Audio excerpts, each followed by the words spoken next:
Tyler Bailey Esquire is a man of God, an attorney, a husband, a father, and now a candidate for Columbia City Council at large. I speak exclusively to Tyler for this edition of Quintin's Close-Ups. And if you haven't already, subscribe to my YouTube channel and like Quintin's Close-Ups on Facebook. Tyler Bailey Esquire, welcome to the award-winning Quintin's Close-Ups. Thank you. I appreciate your time, and thanks for having me on. Oh, you're very welcome. You know, you are one of the most notable people in the city of Columbia and beyond. Obviously, your family is a household name with your church, obviously Direction International Church, which I love watching. And I was hoping that they would put it back on television here in Charleston, but now I have to go online to see it. But you also are a candidate for Columbia City Council at large. You're a trial lawyer fighting for justice and the rights of people, an entrepreneur, a real estate investor, a husband, and a father. What biblical scripture describes you these days? Man, right out the gate with a great question, good question. I would say the best biblical scripture to describe me right now is, and I can't give you the exact book and chapter, but Isaiah, the Bible charges leaders to seek justice for the oppressed and the widow. And that's something that I carry with me in my legal practice. Whenever I have a case that may seem too big and insurmountable because the other side may be a large corporation or even the government in some sense. But whenever there's a charge for justice for people and a worthy cause, never being too scared to fight for good people, be there for people, no matter how big or powerful the competing interest is, and making sure that even in my campaign for city council at large, making sure that Columbia is a city where everybody has an opportunity to not just survive, but to thrive. And make sure that those who may not have the biggest megaphone or may not be connected are still able to benefit from a good government. So I would say the scripture charging those who seek justice right now is the best that describes me at this particular time. Well, let me just jump into the obvious, Tyler. Let's talk about it. Your campaign for city council at large in the city of Columbia, which I love. You said this quote, "I love this city. Columbia is my home, and this city is my community. I believe in the city and what this city can be. And I want to see Columbia realizes its full potential." What is the full potential in Columbia? Yeah. Well, I know you're in Charleston. I love Charleston too. But I'm going to tell you about kind of two different thoughts on full potential. So the first full potential is I believe that Columbia, being the capital of South Carolina, centrally located, having University of South Carolina here, along with two great HBCUs, Benedict Allen, you have Columbia College, you have Midlands Tech. We have so many young people who come through Columbia or are from Columbia, but we miss out on opportunities in cities like Charleston, Greenville, and other surrounding regional cities. And that, to me, is unexcusable for a capital city because we have the potential, I believe, to be the best city in the state and one of the a shining light, for example, across the country. And on another end regarding full potential is that although we've had growth, for example, the Bull Street project, you have Main Street, you have the Vista, Yes. You have areas that people know and like, and they say, hey, Columbia's a nice town. And it is a nice town, a great town, but we have neighborhoods and areas of the city that have been left behind. There's been disinvestment, gentrification, lack of emphasis on making sure that everybody has the resources and lives in safe neighborhoods. And so for us to reach our full potential, we have to address those issues as well, like making sure that we have employers who pay people good wages. Wages have grown extremely slow in Columbia. So things like that, making sure the city is a city where everybody, regardless if you live downtown or you live in North Columbia, lives in a good community where they can live safe and enjoyable lives, provide for their families, things like that. I'm going to get more to that in just a second, but you also said this too. I often reflect on Isaiah 1:17, the scripture charges to seek justice and help the cause of the oppressed, as you just mentioned. There are too many iniquities plaguing our community, and it is our duty to address them. What is your duty?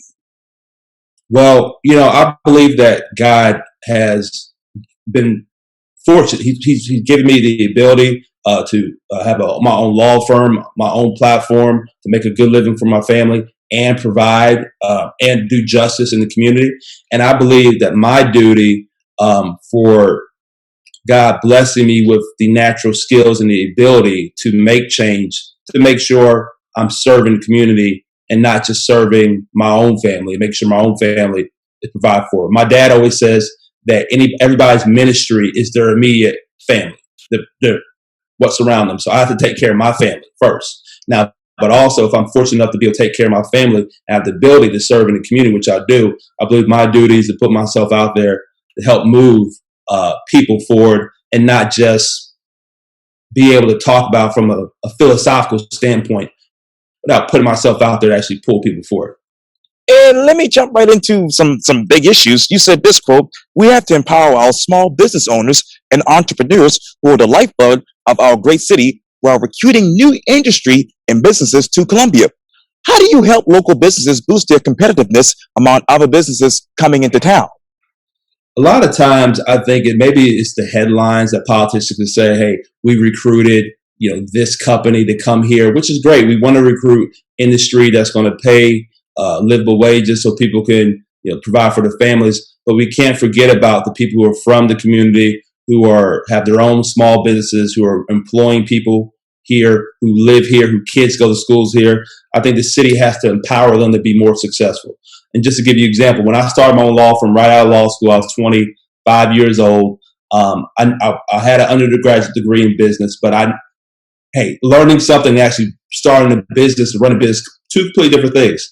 And I wish the city, for example, had something like a welcome packet to say, hey, you need to know about your city taxes, or who should you contact in the city if you're looking for capital to help expand your business. So little things that makes doing business in the city easier, but also being a resource for small businesses to help them, for example, further market their businesses. And just to give you an example with the pandemic, which is easy to play Monday morning quarterback, say what you should have done.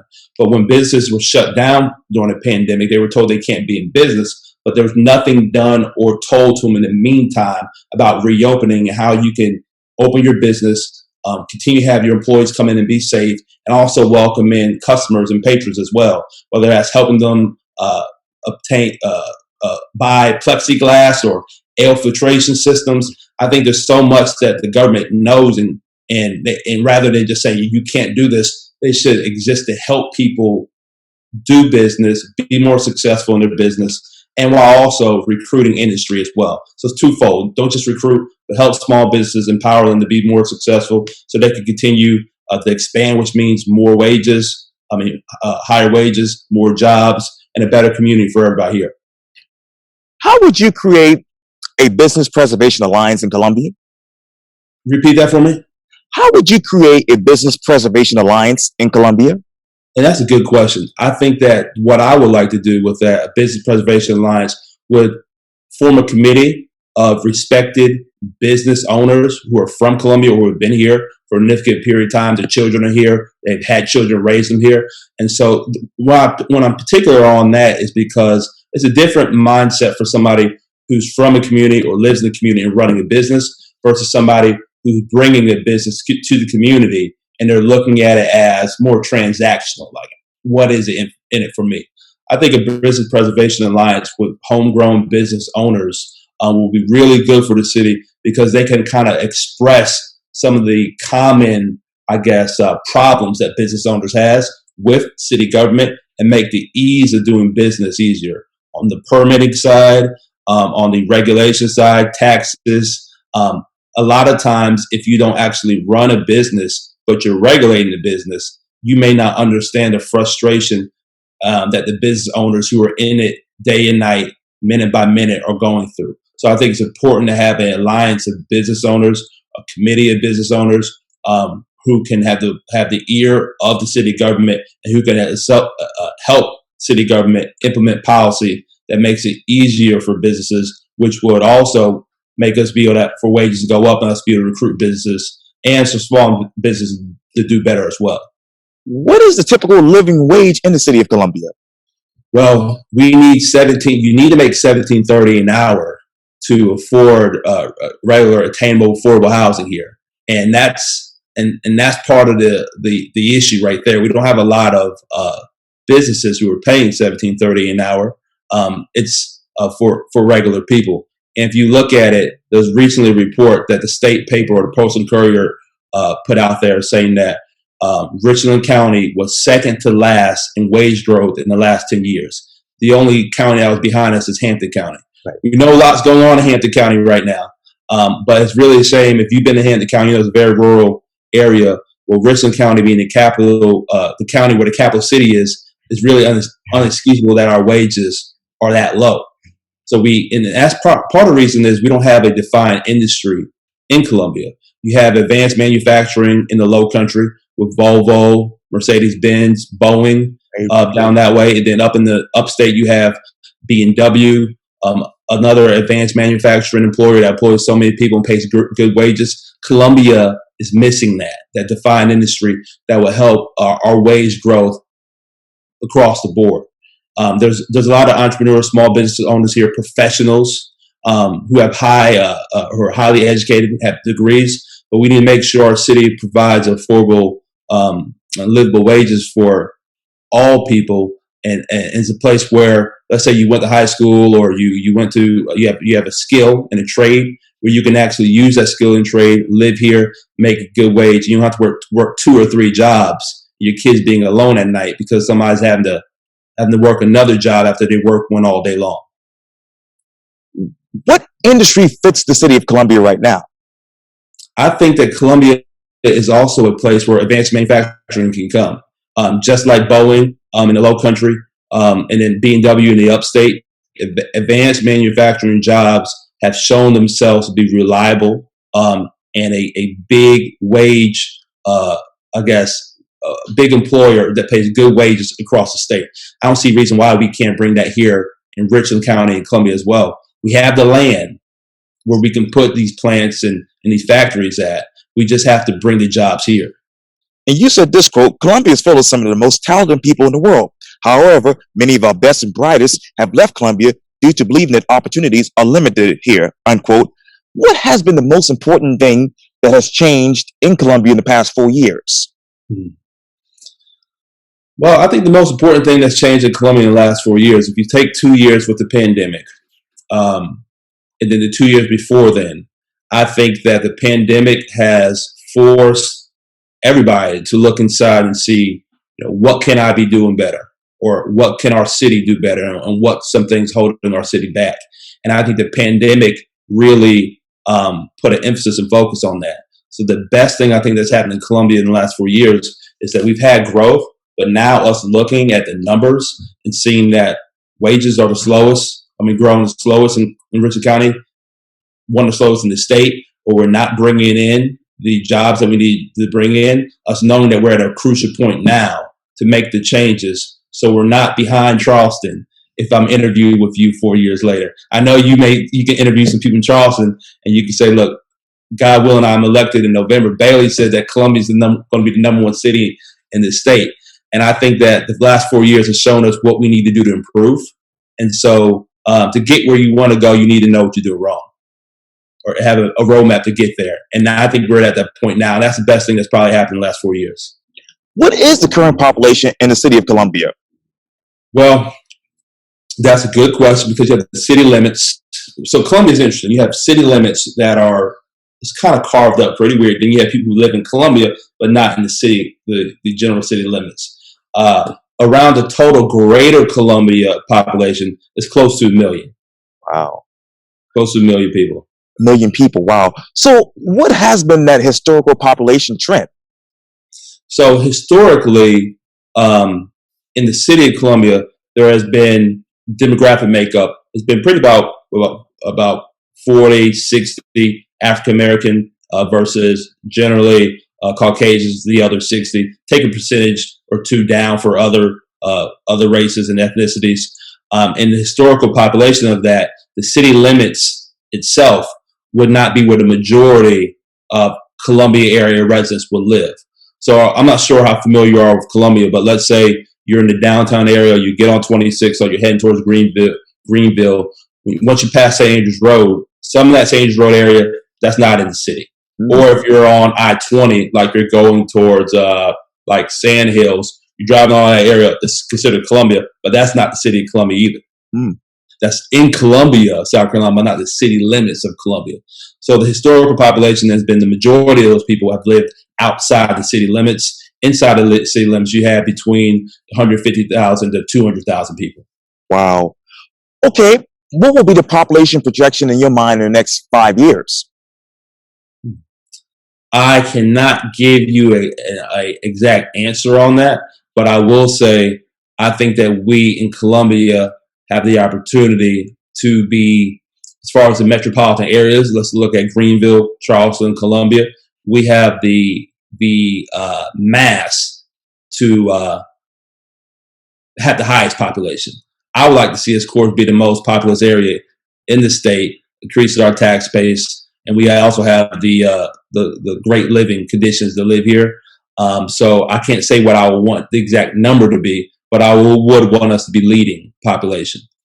And this is really a backwards question after what you just said, but what has been the growth rate in the city of Columbia over the past 10 years?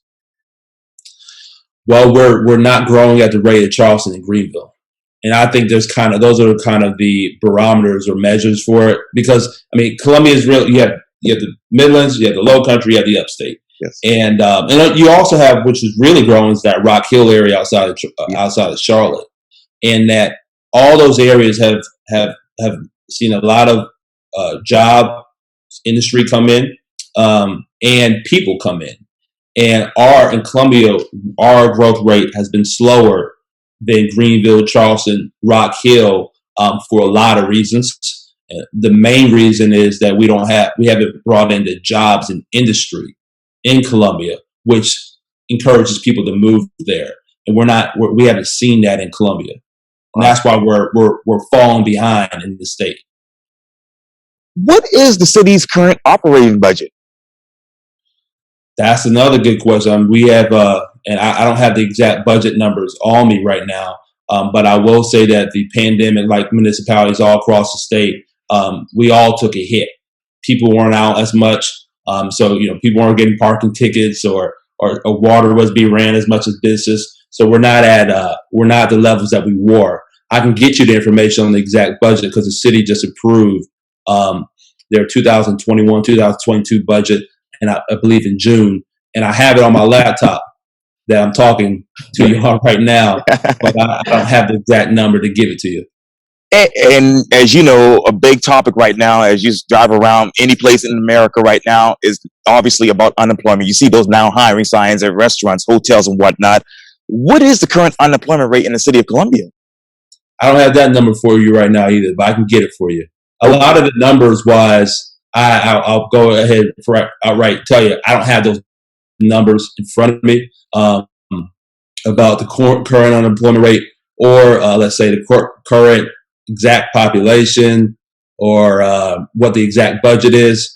And I'll tell you one thing about my leadership style and me as even a lawyer, business owner, is I don't shoot from the hip and guess, but I'll get information, figure out the data, and then make a decision from there. And that's just an example why you're asking me some specific questions on those numbers, but I don't have it in front of you right now. And I'm not the person who's going to guess and say something that's incorrect. No worries. Let me ask you this then. What is your comprehensive plan for economic inclusion in the city of Columbia? That's a good question. I mean, I'm glad you asked that. So I think Columbia, really, our biggest asset here is our people. And so what I hate to see is a city grow, but the people who are from the community are not able to reap the benefit of the growth.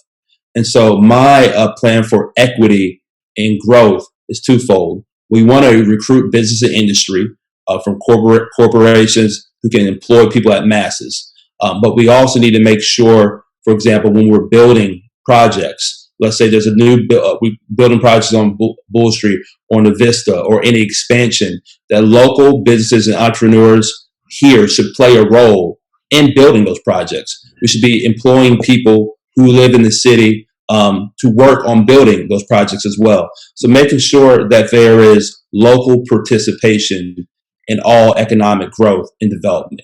That's I think the biggest way we can make sure that the buck is not just going out to the employer, but staying in the community. What I like to see is when we have development, local people working on it, local businesses and contractors working on it who live here. So the money circulating in our communities and not just going out. And so I think that's the most important thing is when there's development projects and whatever the city's doing to make sure that there's equity in all our policies, equity in development, equity in hiring, that people who are from here, business owners who are from here, they play a meaningful role in building up our city, but they're also, their businesses are being furthered and the buck is circulating in Columbia longer than just going out. How many minority-owned businesses, Tyler, do you want to help to recruit to Columbia in the next 4 years? Can you say that one more time for me? Yes, sir. How many minority-owned businesses do you want to recruit to the city of Columbia in the next 4 years? As many as possible. Not just recruiting minority-owned business here, but helping minority businesses who are already here be more successful. That's a huge priority that I have. I think that recruiting minority businesses is a great emphasis to have, but I think that we need to make sure not to overlook the minority businesses who are already here. So when we look at equity and our economic development, let's not overlook the people who are already here, who've been in the community for a long time, who we can help be more successful. Where in the city of Columbia is there a wealth disparity in your mind? Well, I mean, it's clear that the wealth disparity is in the 29203 in North Columbia area. So in that area where my church is, where I grew up at, on the more so Broad River St. Andrews Road side, and then you got up North Main to Monticello Road, Fair Road, Prescott Road. There's a huge wealth gap, and it shows itself in a lot of different areas. Crime is higher over there. Violent crimes higher over there. The majority of, unfortunately for a lot of schools, kids qualify for reduced or free lunch. On top of that, affordable housing is scarce over there as well. There's access to healthy, nutritious foods is slim. Grocery stores have disappeared. And that shows you the economic disparities versus, let's say, an area like Shandon or Divine Street, where there's plenty of grocery stores. People are doing very well. And I think that we need to make sure that the infrastructure in North Columbia is addressed to make room for the growth. Also, we need to make sure that we're doing things to make sure people in that area are able to make good living. One things we can do is have a skilled workforce training center in that area. So we're teaching people the skills to be successful in our new global economy, and also recruiting jobs in industry over there that can pay people good livable wages. And that's the thing. You're seeing areas where lawyers and doctors and people who may work in government are able to live, but our civil servants, people in North Columbia, they're not able to. There's no jobs that are going to bring the wages in to really be able to live a comfortable and a successful life like everybody in the city should have the opportunity to do. And I think there's been a lack of emphasis placed in North Columbia in the last 20 years. That's why you can see a difference in Bull Street and Vista if you look 10 years. But if you look 10 years back in North Columbia, things look the same, if not worse. So all that needs to be addressed. How long will it take the city of Columbia to catch up with the new global economy? Well, I think that we have the ability to catch up quicker than, sooner than later. I think that a 5-year plan for us to address some of the issues that we know is hindering growth is the first thing we need to do. There's a recent tax study that says that taxes in Columbia has shown our tax burden in Columbia specifically is higher than other areas, just like right across the bridge in West Columbia. Yes. So when you're trying to recruit businesses and industry to come here, they're looking at the climate that's going to be best for them. And if they're looking at Greenville, they're looking at Charleston, even they're looking at West Columbia, they're seeing other areas as more favorable for them. So we have to address some of those issues, like making the ease of doing business in Columbia more friendly, making sure our tax obligations are more competitive. And I think if we do that, we'll quickly catch up. And I think it can be done within the next 5 years. Obviously, you're going to be a councilman at large in the city of Columbia if elected, and I know you want to serve everyone in the city of Columbia. But where is the economic vitality for the Black communities in Columbia? Well, the majority of the African American population in Colombia lives in North Colombia, and but we're all over the city, and and unfortunately, there was more people, African Americans, in the heart of the city, but a lot of housing has been shut down, and communities have been displaced. I think one emphasis is making sure that people who have historically lived in Colombia and enjoy living in Colombia before their housing was shut down for one reason or another, had the opportunity to move back here. And also, it's in the African American community is heavy in North Colombia. I live in technically North Colombia, in Elmwood Park, which is in District 1, and that's the area I live in. So that's where the most minorities, African Americans, live, and that's where we need to make sure that there's a lot of emphasis on in the next, I'll say, 4 years, so we can catch up. As I said earlier, you've seen a lot of growth in downtown Vista, Bull Street, but not a lot of emphasis placed on the African American community in North Colombia. So, and there's been disinvestment over there as well. Like I said, grocery stores there's been about 5 or 6 grocery stores that shut down in the last 5 years in North Colombia. So we have to really focus on those barriers that are holding back our communities as a whole. And North Colombia is one of the areas where we need to focus on moving forward. Okay, what are those other local communities in Colombia that need to be elevated, enhanced, and even protected? What you said? What are those areas? Yes, sir. Okay, yeah, like North Columbia. Let's say you have Greenview Hmm. area, Farrow Road, North Main, Monticello Road, Prescott Road, the Fairwall community, all Book Washington Heights. There's so many communities over there that have been left behind. Broad River Road or River Drive, Broad River Road, and they're great areas. I mean, there's so much opportunity. There's so great people. There's a lot of land. There's housing. I mean, it's really the last frontier when it comes down to growth in Colombia. And there's so much that could be done over there. And those communities need and they deserve the infrastructure that everybody enjoys in the city. They deserve to have safe neighborhoods, just like they are in Divine Street. Schools to be well, economic development to be over there with an emphasis on the community. It's the last frontier that has not received the attention that they deserve, and it needs to be addressed moving forward.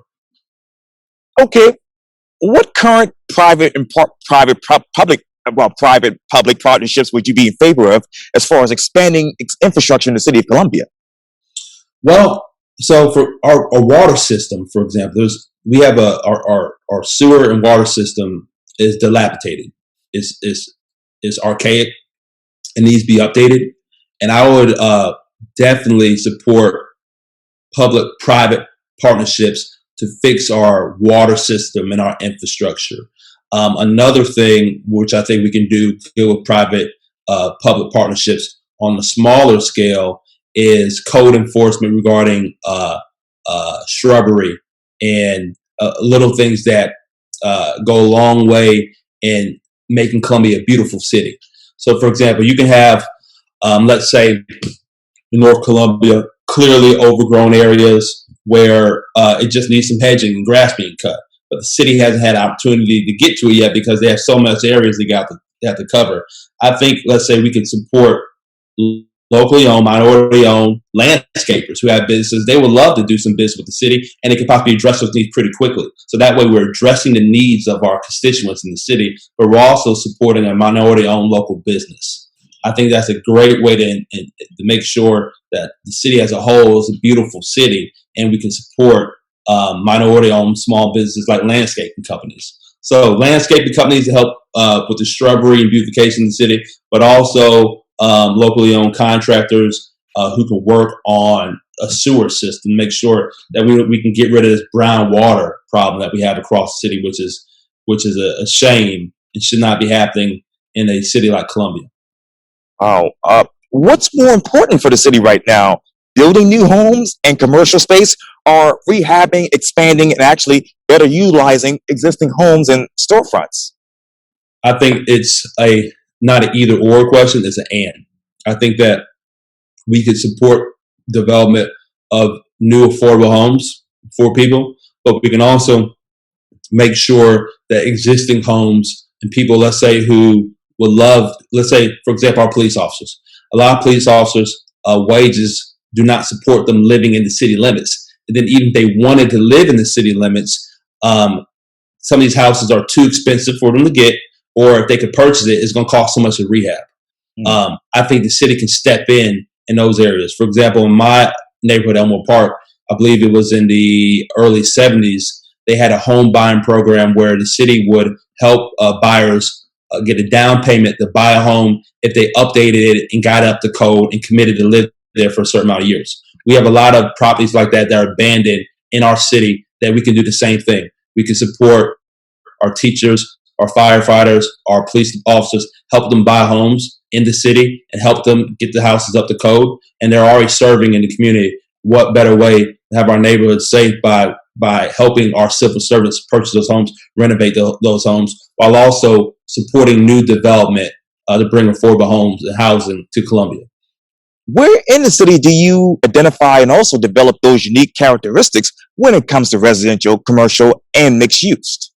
Well, great question. I think that a lot of the housing, for example, like Allen Benedict Court, we've had a lot of government housing that's no longer in existence. I think when we're bringing in new housing, we have to think mixed income and mixed use between commercial and residential. So I think the days of the old school government housing where you clearly knew, for lack of better words, it was the projects, right, that people called it. I think those days are over with. I think that affordable housing and either government assisted housing should be mixed use, where you can't tell from the outside in if it's a government subsidized housing or it's just a regular apartment or condo. I think that's the type of structure we need to look at moving forward, because having a diverse income community brings is good as a whole. Study shows it's good as a whole. When you have people who are diverse income living in the same community rather than being segregated. Because a lot of times some of the social problems that we're seeing is when you have a high concentration of housing that's only low income and that diversity isn't there. We need to make sure that we also are providing housing for all income levels, but make sure it's diverse. So it's a diverse community, and all kids and children afford the same opportunities. Like, let's say you grew up in Shandon or you grew up somewhere in North Columbia. That's a diverse income neighborhood. What is it? Is it affordable housing, attainable housing, or workforce housing? I think affordable housing is a term that really encompasses a lot of different housing. Attainable housing means, hey, can you attain a house? Affordable housing could be you could rent a house, right? Or rent a house or apartment. Or attainable housing, are you able to attain and purchase a home? Or mixed income housing, whereas there's different income levels in housing. I think it's all the same. That we need to understand that affordable housing is not just government subsidized housing. It's not just workforce housing, or it's not just mixed income. Affordable housing is a crisis that Columbia has, but it's across the country right now, and it's for a lot of reasons. You have, for example, investors who have purchased properties and have kind of manipulated the market, because you have housing prices that have gone up, whether you want to purchase or rent, but the wages that we're seeing in this country are stagnant. So it doesn't make sense why the housing prices are going up, but the wages aren't going up. And that's a deliberate effort, because there's been market manipulation, and I think governments have to counter that as well. I know that's a deeper conversation, and I took it somewhere you may have not thought, but the affordable housing issue that our country is facing is something that all governments, I think, need to really take a close look at. Home ownership, I was taught, is it's the American dream, and it's the first step in building generational wealth. And buying a home is becoming harder and harder for more people. And we don't want to have a country we're trending towards a renter nation, where people are not able to buy a home if they want to buy a house. And that's the first step in wealth building. And I think the government needs to understand that, city government, state government, federal government, and make the dream of home ownership more attainable to people across the country. Where is the generational wealth? Well, the generational wealth it's still the American dream and generational wealth. I believe is still attainable, but it's becoming harder and harder. And unfortunately, you have people who are losing hope in the American dream. And I think that's why some of the frustration that we've seen in recent years across the board. And the general wealth is that generational wealth is attainable and there, but it's not, as we're learning, it's not as simple as we were taught. Go to school, get an education, work hard. Well, we have a generation of people who went to school, got an education, and they worked hard, but they're being told, they don't have the experience, right? You told to go to school, but now you don't have the experience. Or you got your degree, now you just have a bunch of student loan and you can't buy a home. And so generational wealth is there. More, our generation as a whole, I think, feels like it's less and less attainable. And I think it's the job, and hopefully what I want to do is making the American dream attainable for everybody, especially in Colombia. And so we're to help people be able to fulfill the American dream when there have been, unfortunately, unscrupulous players who've made it American dream less attainable. How would you maintain and enhance the existing residential and commercial character of the city and provide for compatible, appropriate, and high quality development and redevelopment? Yeah, that's a good question. So one thing about my platform is I say I want to promote smart growth. And what smart growth looks like is development that matches the views of the stakeholders in the community, and it's not just a one-sided development. For example, a lot of times you have developers who want to come in and they say they want to do one thing, but the community where they plan on bringing the development views may not align with the developers.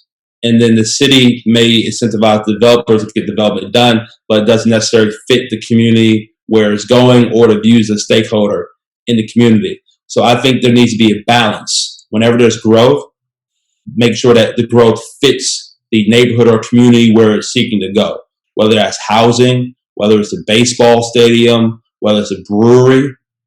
That is coming to an area. The city needs to make sure that smart growth is going on and not just growth. All growth, growth is great, but we want to make sure it meets the character. And one thing that's specific about Colombia, we have a lot of historical neighborhoods, beautiful homes, houses with a lot of character, and neighborhoods with a lot of character. And for example, you may have an idea for some growth, put something one way, but the traffic study shows that what that's going to do is the streets are too narrow, and now people are going to have to park up on the sidewalk.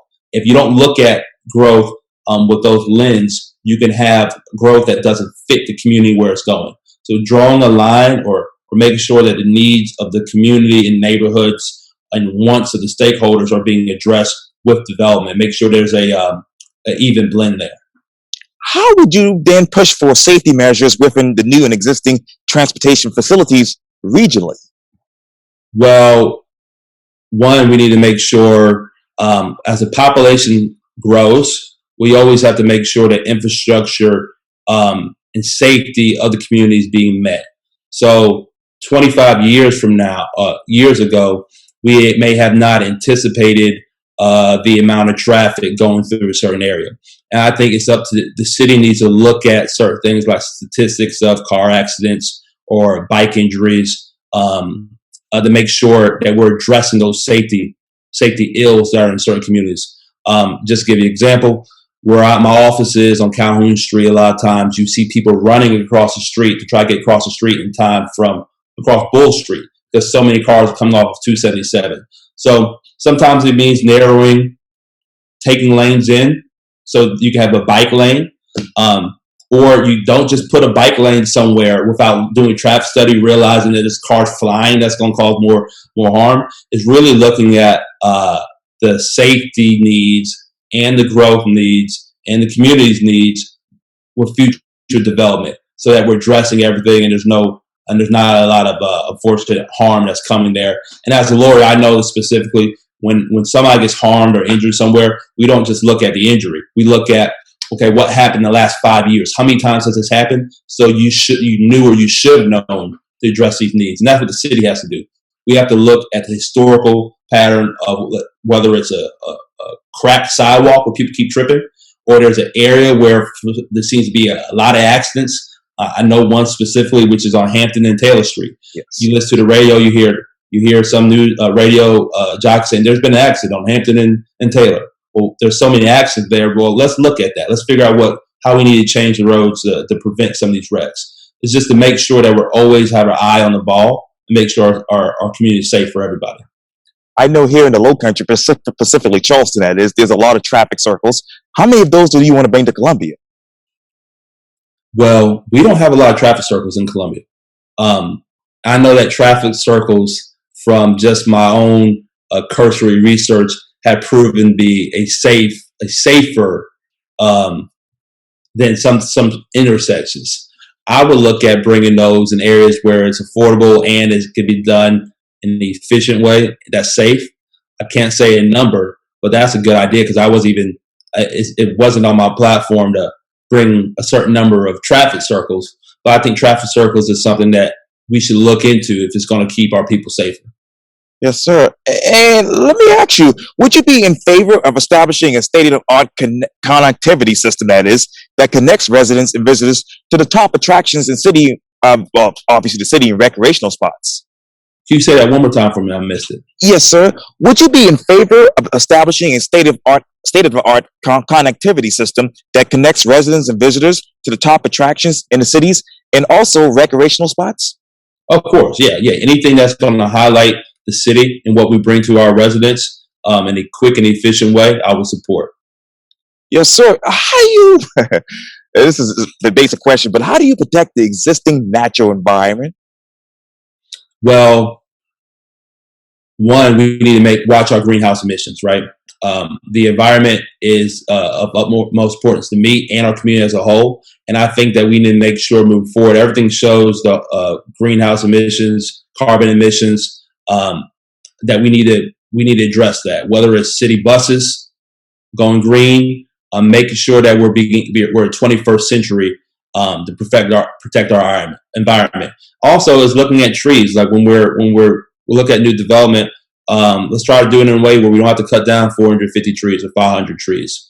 Making sure that we still have a beautiful, safe community, and our water needs. I mean, everybody deserves to have clean water, and I mean, you don't want to imagine if you have your kid, you wake up in the morning, you want to, whether it's giving them a glass of water, you turn on the faucet, brown water comes out.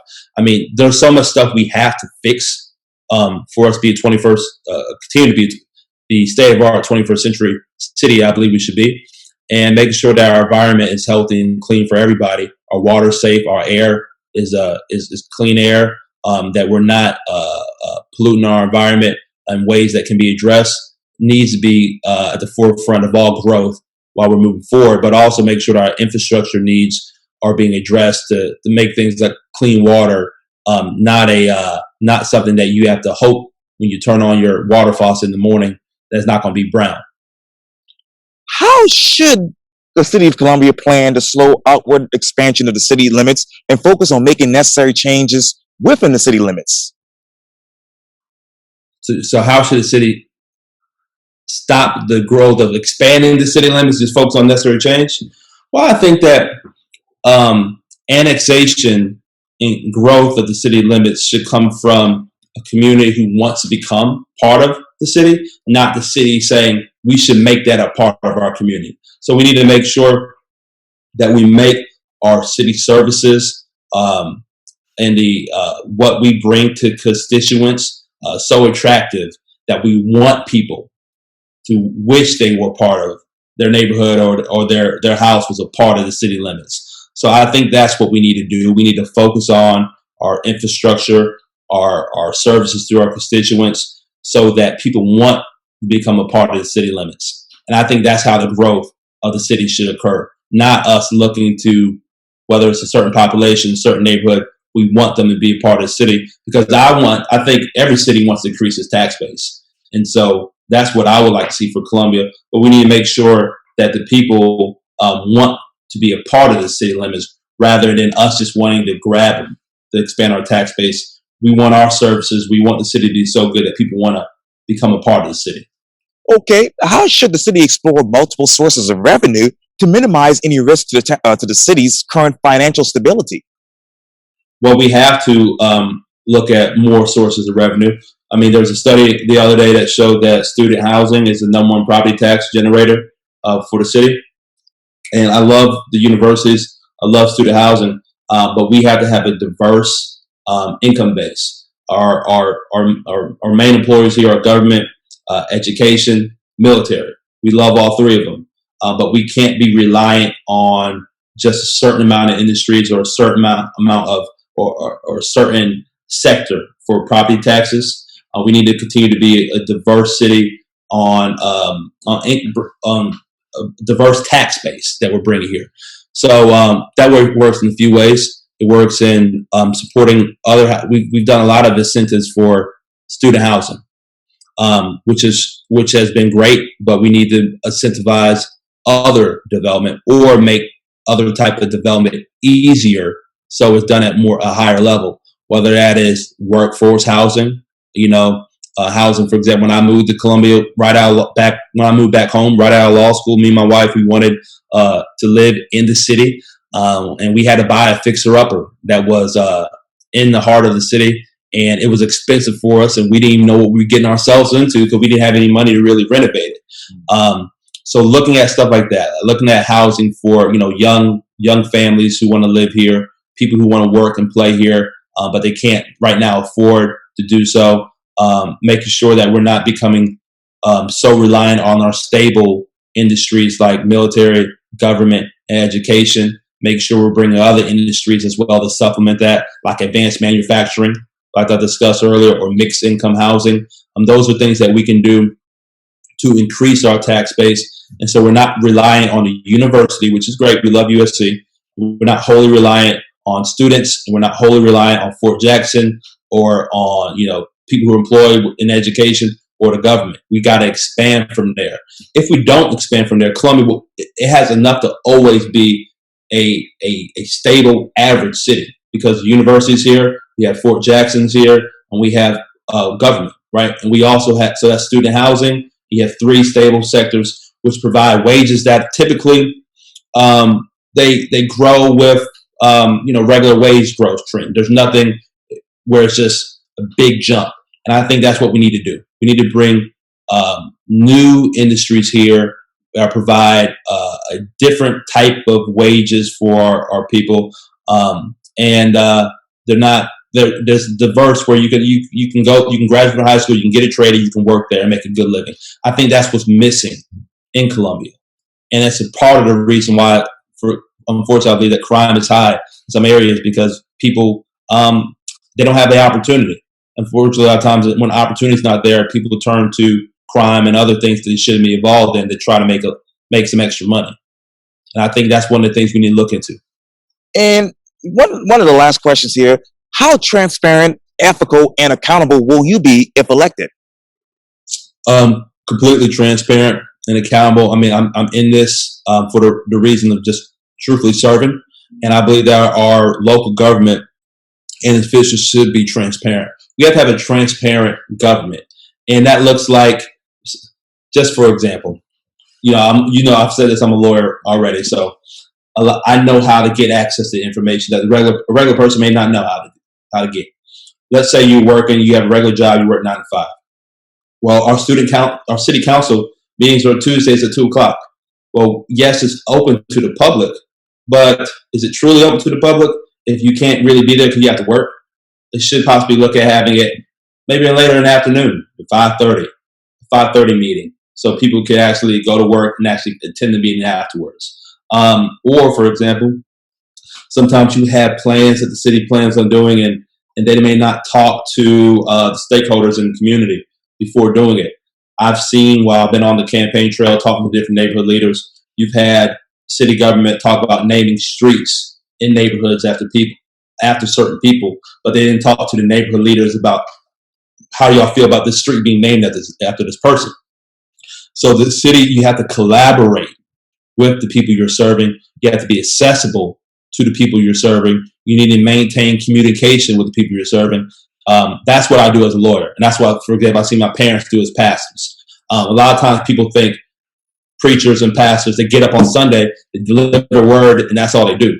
There's a lot that takes place before then. You're there serving. I see my parents for example, do a wedding on the same day that they do a funeral, and then get a call to somebody who's lost their kid in childbirth. I mean, you have a wider range of emotions. You're celebrating for somebody who just got married.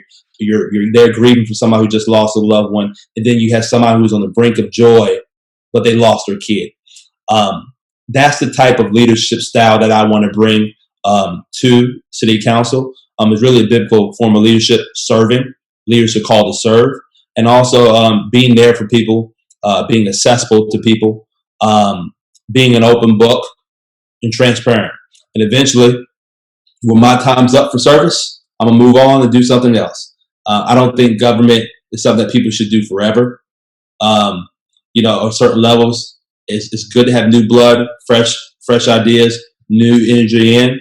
But it's also important that our local elected officials are do the things that you expect of government. You expect them to be transparent. You expect them to be accessible. You expect them to have integrity. And those are things that I was raised to do, and what I plan on bringing to city government. And Tyler Bailey will do what on day one? The first thing I will do on day one, after being sworn in, is really go back to calling the same people I've been calling and visiting the entire time, and figuring out, like, where do we go from here? What are the immediate needs we need to address for this community? And I think it's really important that leaders who are elected to serve people, I have a lot of, I think, bright ideas, and I think I'm smart and know how to drive the bus and move things forward. But it's important that it meets the vision that the stakeholders have. And so what I'm going to do on day one, look back over all the platforms and proposals I had, and start working to set them into action, but working with people first, and then moving forward. It's a difference to have an idea for something than to actually put it in place.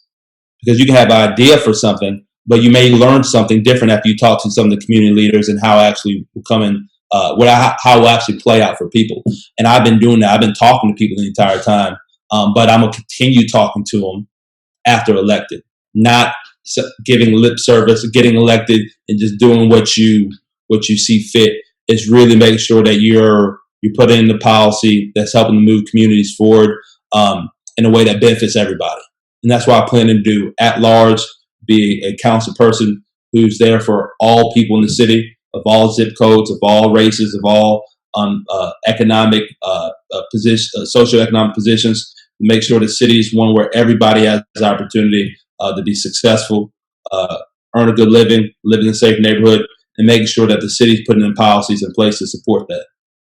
Tyler Bailey, Esquire, thank you so much for your time. And again, welcome to the award-winning Quintin Close-Ups, and happy belated birthday to your son. Thank you. I appreciate it. Yes, sir. Love you. You're welcome.